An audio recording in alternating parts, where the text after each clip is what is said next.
Aujourd'hui, dans Rencontre avec, je reçois Azelma Sigaud qui vient nous parler de son nouveau roman Absurditaire qui sort le 9 juin.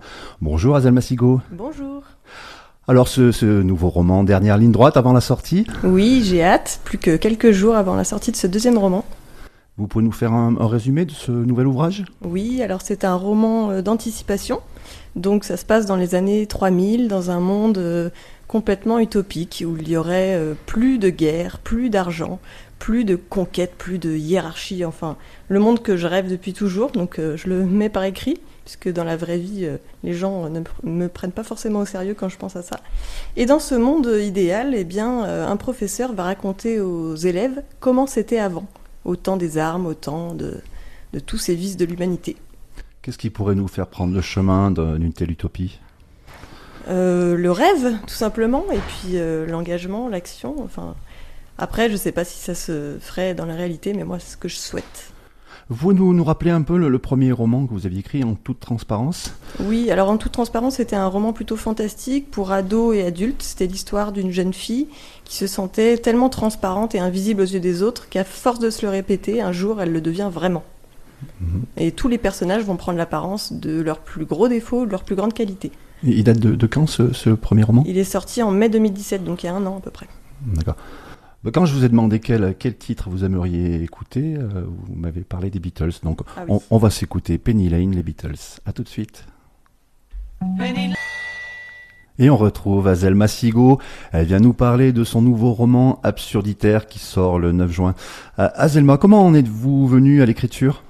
Eh bien, l'écriture, j'ai toujours aimé écrire de toute façon, mais j'ai aussi fait de la musique, de la poterie, du dessin, tous les arts m'ont toujours attirée. Et puis j'ai un grand-père qui était écrivain, Gilbert Sigaud, une famille d'artistes. Ils ont monté notamment le Café de la Gare à Paris avec Coluche, Devers, etc. Donc j'ai toujours été baignée dans l'écriture, le spectacle, etc. Enfin voilà. Et un jour, je me suis lancé un défi d'écrire un roman. C'était vraiment personnel, je l'ai fait, je pensais pas du tout être édité, et puis un jour, j'ai eu une réponse positive d'un éditeur, Rebelle Édition. J'étais super contente, voilà ce qui m'a lancé. Depuis, j'arrive plus à m'arrêter d'écrire. Et vous m'avez dit que vous avez tout quitté pour venir en Haute-Loire. Alors le trait d'union avec la Haute-Loire, justement, c'était Romain Bouteille. Oui, entre autres, en fait, ma famille donc, de comédiens avait acheté un moulin vers Monastier dans les années 70, je crois, et donc depuis, je venais tous les étés ici, et j'ai toujours été attirée par ces paysages, ça m'a toujours inspirée, quoi. Vos auteurs fétiches, notamment les Français, Raymond Queneau, Marcel Aimé, vous influencent forcément, vous le ressentez ? Ah oui, j'adore leur écriture, je trouve que c'est vraiment toujours d'actualité, alors que ce sont des auteurs qui sont classiques. Mais Raymond Queneau pour son côté loufoque, engagé, et Marcel Aimé pour le côté fantastique, le Passe-Muraille, c'est vraiment une merveille, il faut le relire. Enfin, c'est il y a aussi indémodable. une dimension de satire sociale un petit peu aussi. Un peu, oui. Plutôt dans le premier roman. Plutôt dans le premier roman, non, plutôt dans mon deuxième. Vous parlez des miens ou... Oui, dans votre premier roman, oui, avec notamment je repense au proviseur mythomane. Ah, oui, dans ce sens-là, oui, d'accord. Cette galerie de personnages un petit peu loufoque. C'est ça, oui. Allez, on s'écoute Champagne d'Igelin et on revient tout de suite. On est toujours dans Rencontre avec, je reçois Azelma Sigaud ce matin. Elle vient nous parler de son nouveau roman Absurditaire. Vous nous lisez un extrait de ce deuxième roman, Azelma, s'il vous plaît ? Oui, bien sûr. Contrairement aux apparences, cet univers utopique, où les hommes vivaient en totale harmonie avec la nature, n'était issu ni d'un conte de fées, ni d'un temps archaïque. Les peuples n'avaient été ni soumis à un mouvement sectaire, ni coupés de la modernité par accident. Ce monde utopique existait bel et bien en l'an 3000. Non seulement il était réel, mais il résultait d'un choix très sérieux. Au fil des siècles précédents, l'humanité avait contracté différentes infections qui, avec le temps, avaient fini par ronger la planète. Elles s'appelaient pollution, conquête de territoire, guerre, argent, religion ou encore frontières.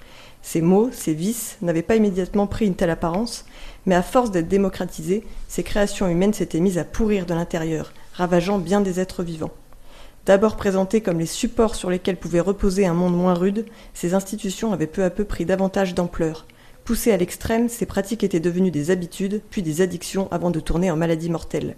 Tel un château de cartes, chaque pièce du jeu de société que représentait le monde s'était effondrée, forçant l'humanité tout entière à apprendre de ses erreurs et à trouver des alternatives.